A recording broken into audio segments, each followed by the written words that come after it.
আবার বললাম ভাই পড়ে যাচ্ছে না, পড়ে গেলাম।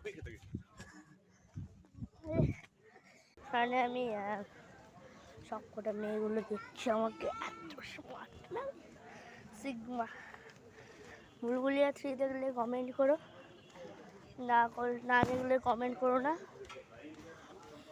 এই দেখুন, এটা হচ্ছে খাওয়ার জায়গা, এর সাথে বিয়ে হবে।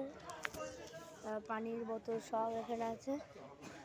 ওইখানে টোটাল 1200 সিট আছে, 1200 সিট আছে, কারণ এটাতে এখানে 1200 মানুষ আছে। তার জন্য আমি যাচ্ছি আমি বৌমাকে দেখলাম।